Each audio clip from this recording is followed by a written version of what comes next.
दोस्तों आज की इस वीडियो में हम लोग बीएसई स्टॉक के बारे में बात करने वाली है। जब मैं वीडियो बना रहा हूँ उस वीडियो बनाने के टाइम ये स्टॉक ने 4-5% की डीप डाइविंग लगाई है। तो आज की इस वीडियो में एज ए इन्वेस्टर आपको बीएसई स्टॉक के बारे में क्या पता होना चाहिए, बीएसई स्टॉक क्यों नीचे गिर रहा है, इसके पीछे रीजंस क्या है, इन सब चीजों के बारे में डिटेल में डिस्कशन करेंगे। बीएसई स्टॉक में अगर आप इन्वेस्टेड हो तो ये वीडियो आपके लिए काफी इंपॉर्टेंट होने वाला है। वीडियो को मैं स्टार्ट करूँ उससे पहले चैनल के ऊपर आप पहली बार आए हो, मुझे पहली बार देख रहे हो, तो मेक श्योर कीजिए चैनल को आप सब्सक्राइब करो। यहाँ पे हम लोग स्टॉक मार्केट के रिलेटेड बहुत सारी चीजों के बारे में बात कर रहे हैं।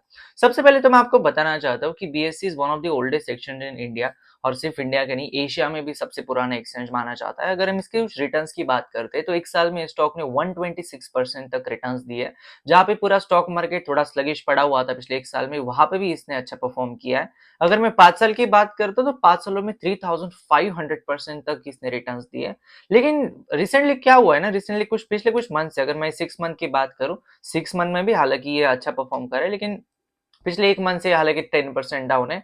पिछले कुछ दिनों से जो सेबी के रेगुलेशंस आ रहे हैं, स्पेशली 2024 स्टार्टिंग से सेबी ने जो डिसीजंस लिए to in order to save the retail investor, अब इसके पीछे वो कितना सक्सेसफुल हुए कितना नहीं हुए ये तो उनको ही पता है। लेकिन क्या हो रहा था कि 2020 के बाद जो बुल रन चल रहा था उसके बीच में बहुत सारे इन्वेस्टर ने ट्रेडिंग को अपना एज अ प्रोफेशन बना लिया था। उसमें बहुत सारे लोग अपने पैसे गंवा रहे थे, और सेबी सेबी के कुछ रिपोर्ट के अनुसार कुछ 90 टू 95% लोग थे जो अपने पैसे गंवा रहे थे। SEBI took a strict action to in order to save the money of retail investor. तो इन्होंने सोचा कि हम लोग जो वीकली एक्सपायरीज करते हैं बीएससी की या फिर सेंसेक्स की, उसको हम कम कर देंगे। फिर प्रॉब्लम क्या हो रहा है रिसेंटली कि ये जो सारे इन्वेस्टर थे, जो सारे ट्रेडर थे, वो तो मार्केट से कम हो गए डेफिनेटली। 2024 से लेकर अभी तक मार्केट ने ना ही ज्यादा कुछ ऐसे बड़ा परफॉर्म भी किया है, और मार्केट में ट्रेडिंग वाले लोग भी बहुत कम हुए हैं।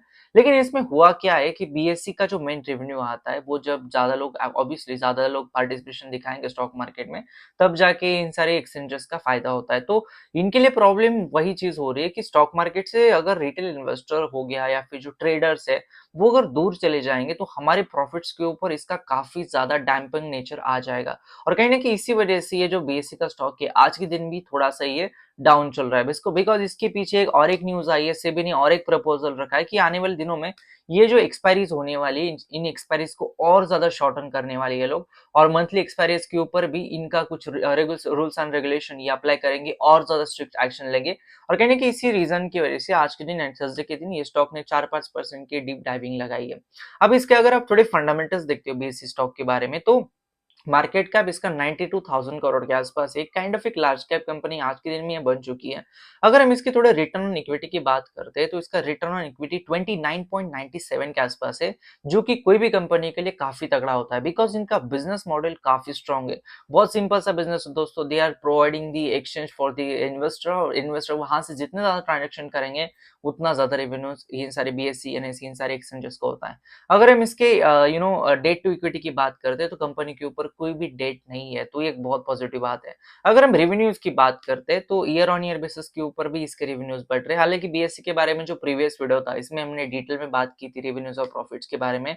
अब मैं सब आपको ईयरली इसलिए बता रहा हूँ बिकॉज ईयरली आपको एक आइडिया आ जाता है कि कंपनी एक्सपोनेंशियली कितना ग्रो कर रही है।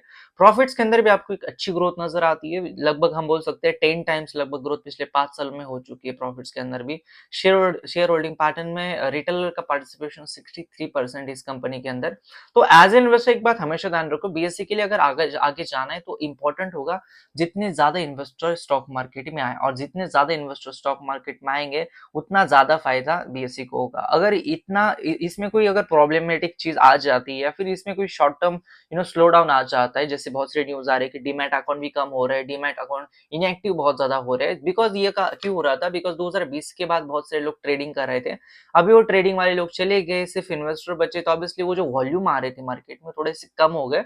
और बीएससी जैसे स्टॉक के लिए यही वॉल्यूम की सबसे ज्यादा जरूरत है। तो आने वाले दिनों में ये देखने वाली बात होगी किस तरीके से बीएससी का स्टॉक रिकवर कर पाता है। एज ए इन्वेस्टर आपको ये सेबी के सारे डिसीजन के ऊपर थोड़ा ट्रैक रखना पड़ेगा एज ए बीएससी इन्वेस्टर। और एक बात ध्यान रखो, लॉन्ग टर्म में पर्सपेक्टिव काफी अच्छा है बीएससी स्टॉक का, लेकिन शॉर्ट टर्म में अगर ये ट्रेडिंग का कोई फंडा सेटल डाउन नहीं होता या फिर इसमें कोई चीज आती है, तो एज एन इन्वेस्टर आपको इन सारे अनसर्टेनिटीज को भी थोड़ा रेडी रहना पड़ेगा। तो ये था आज का वीडियो को हम एंड करो उससे पहले चैनल को सब्सक्राइब कर देना, वीडियो को लाइक कर देना। धन्यवाद दोस्तों ये वीडियो देखने के लिए, धन्यवाद।